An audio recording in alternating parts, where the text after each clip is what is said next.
Magandang araw mga kaibigan. Pag-usapan natin ngayon ang sunod-sunod nagaganap na mga protest rallies laban sa korupsyon, lalo na sa flood control projects. Ito na ba? Mitya na ba ito ng tinatawag na People Power 2025? Mauuwi ba ito ng ala Indonesia style? Ito, ipakita ko sa inyo ha. Dalawang rally lang ito. Isa sa UP Diliman, isa sa Baguio. Unahin ko muna yung sa Baguio pala kay Mayor Magalong. Dito naman sa UP Diliman, mga estudyante. Sumisigaw sila ng pagkamuhi, pagkadismaya, galit sa talamak sa korupsyon ng administrasyong ito. Ito.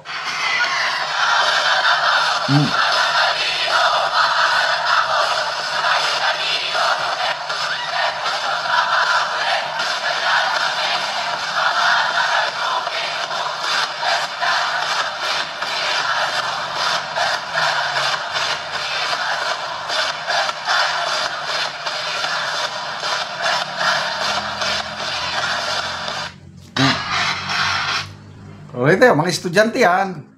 Remember, sa Indonesia, yung protest rally doon against corruption, mga estudyante lang ang nagsimula. O dito naman sa Baguio City, karamihan dito, mga estudyante, mga young people din, at nandun, nangulo lang si Mayor Benji Magalong. Dito. And assassination.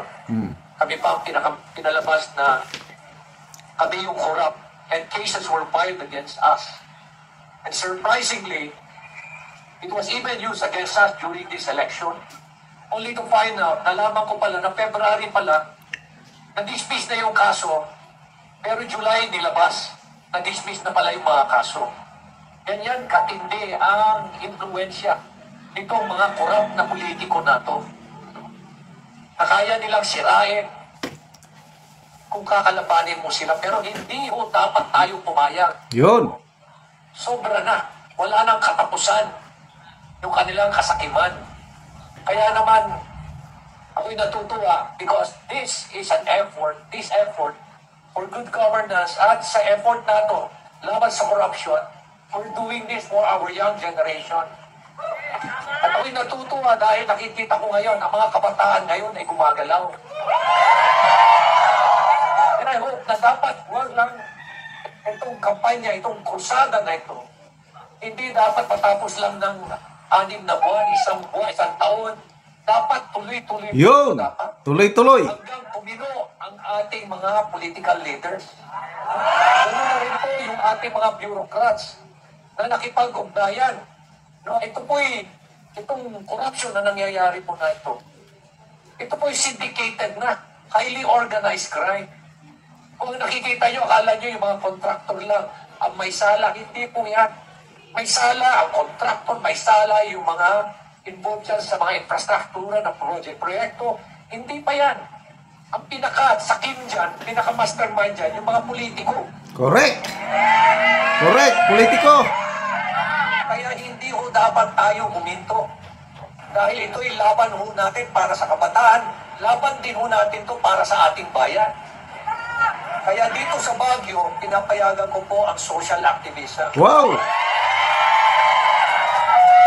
Because this is the only way we will be able to change the world. Sabi ko nga it does not take one to have a title, to have a position, to have influence, to have fame, to have money. All you have to do is have that courage to change the world. And you are practically doing it now. And thanks to our young people. So I hope po na itong pakikipaglaban natin hindi lang ito matatapos lang ng ganito-ganito lang. I hope po na mai-translate po ito sa isang sitwasyon na mamimili tayo ng leader. Dahil at the end of the day, ang problema ko sa Pilipino, hindi ko tayo manunong pamili ng mga leaders natin. Dahil maalam ko tayo ng pera, nasisira na yung diskarte natin. Tandaan ho ninyo, masarap ang pera. Yan ho yung battle battle cry ho ng mga korap na politiko. Napakasarap ng posisyon, napakasarap ng power, napakasarap ng pera. Huwag ho nating pabayaan na masisira ho yung ating mga moral value. Muntik na ho tayo rito sa Baguio. Huwag ho natin papayagan. Pero hindi lang ho Baguio ilalaban. Pakikipaglaban lang ho tayo for Baguio only. Hindi ho dapat. Para sa buong bansa. Yun. Para ho sa buong bansa. So sa inyong pong lahat, sa ating mga kabataan, maraming salamat po sa inyong lahat. Sa ating pong mga elders, at sa ating pong mga kababayan sa syudad ng Baguio at sa mga bisita natin. Maraming salamat sa pagdalo nyo rito. Let us keep on fighting. Let us keep the fire burning. God bless you all. Yun. Salamat, Mayor. Ayan po, ang ating magiting na Mayor Magalong. Magbasa lang ako sa mga comments ha. Laban lang, hindi para sa Baguio, buong Pilipinas at huwag tayong titigil. Good job, Mayor, sabi ni Net Jamandon. John Devin, iba ngayon, ng mga demonyo ang mas matatapang at panay pa ang papreskon. Correct. Minsan nagpapamisa pa sila, binabaliktad yung matitino at yung kakasuhan nila. Ito, kinasuhan pala nila si na Mayor Magalong, mabuti na lang na-dismiss. Lois Penispina, tuloy-tuloy lang po, Mayor. Seps Delcon, God is so good to be true, sir.